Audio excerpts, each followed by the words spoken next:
I noticed that you were a regular keynote speaker at cybersecurity events and conferences, and you even mentioned B-sides. I want to look into that. I might go see you there. That'd be cool, because I am trying to get more involved. But I see ISSA, GurCon, ShowMeCon, RSA, I speak all over the place. DerbyCon, ShmooCon, You got it right. Black Hat. Can you just break these down for people who are trying to get more involved in cybersecurity? I speak at a lot of events. Okay. I believe very firmly. Look, I'm 51 years old, right? I turned 51 in February.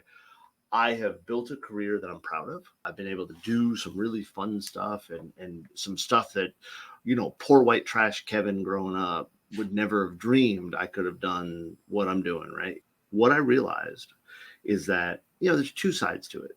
On one side, I'm a consultant. I have to show expertise.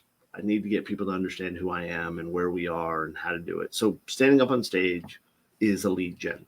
I'll be blunt, right? I stand up stage, I present, people call me and say, hey, can I hire you? But the flip side of that is I learned how to do what I do because other people shared what they do. So I realized a long time ago that I have an ethical responsibility to pay that forward, right? So I learned this because Dan Kaminsky taught me something. H.D. Moore taught me something. These people went out and gave of themselves, released things, did this. So I have to do the same thing. And so I'd be a jerk if I didn't, right? Right. So people seem to like how I present. I don't know why. I don't like how I present, but other people like it. So they keep asking me back. So I go, matter of fact, I'm going to be out I think it's Monday. I leave and I'll be in Austin. And I'll be speaking at a chapter event in Austin, and then I come back from that, and I leave for San Francisco, and I'll be speaking at RSA, and then I get back from that, I go somewhere else, then somewhere else, then somewhere else. I spend most of my time in Delta likes me. Is what it boils down to. Delta thinks I'm fun.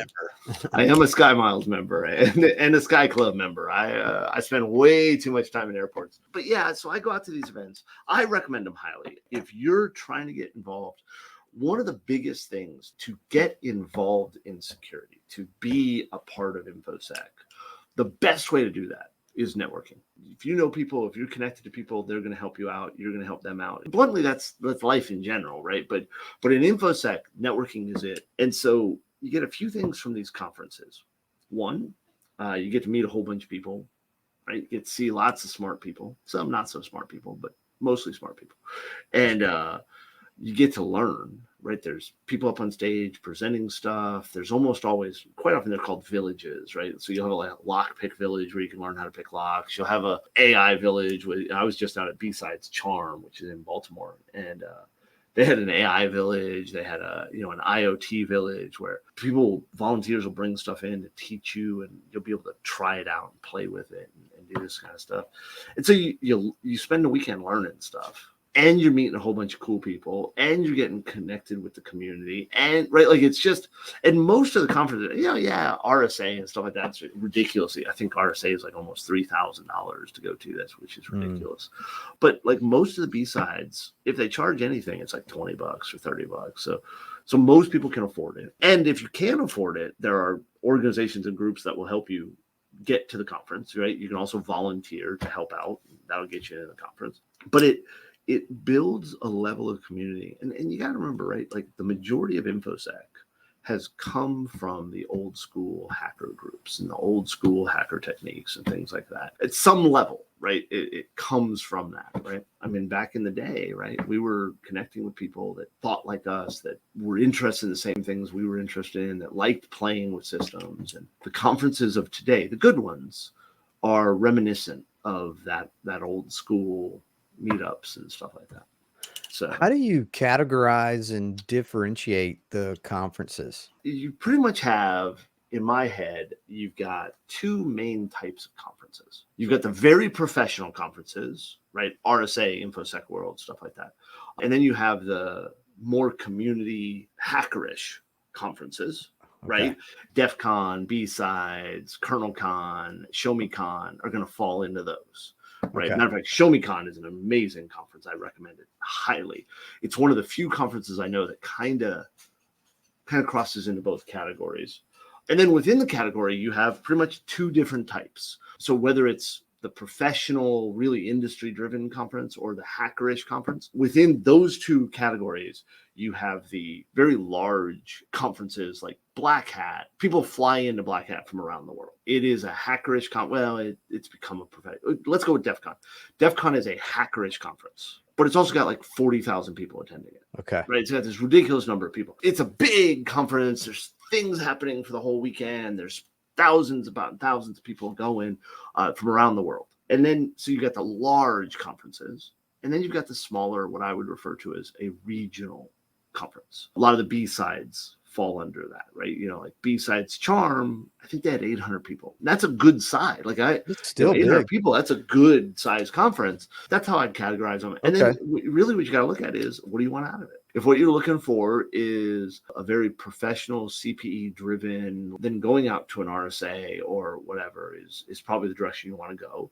If you're looking to get involved in a capture the flag or a hackathon or a group of people, then the regional ones are probably a better one to start out with. Right? Yeah, just networking for me. I mean, you know, because I need to meet candidates and hiring managers. So, yeah, you know, if you had to pick 2 events to attend in a year, which would be your top 2? If I had to pick only 2. Only 2. ShowMeCon and GurCon. And GurCon? Yeah. So ShowMeCon is in St. Louis. It's run by Dave Cronister. It is probably my favorite conference to go to. It's got a good mix of professionalism, meeting candidates, meeting buyers, meeting stuff like that, and hackerishness. So you got some fun stuff going on, things like that. That's a blast. That one's coming up in May, I think. Definitely worthwhile. I will admit I'm keynoting ShowMeCon this year, so I am a little biased. A little bit. But it is probably my favorite conference to go to. And then I would say that my second favorite one that I've been to recently, because I love ShmooCon. ShmooCon, probably the best conference I've ever been to. Next year will be the last year it's run. So yeah, that's in DC in the January, February timeframe. So I don't want to recommend it as a long-term recommendation because they have one more of it running. But GurCon is Grand Rapids. It's in September, October timeframe. Absolutely amazing conference. Chris and Jamie Payne run it. They put on a really great hacker conference. You go in there and you get to hang out with people that are just breaking stuff and building stuff and having a good time. It is absolutely worthwhile. If I had to throw in one that is as good, is Wild West Hacking Fest. It's up in South Dakota. It's run by Black Hills and Anti-Siphon, and that's great conference.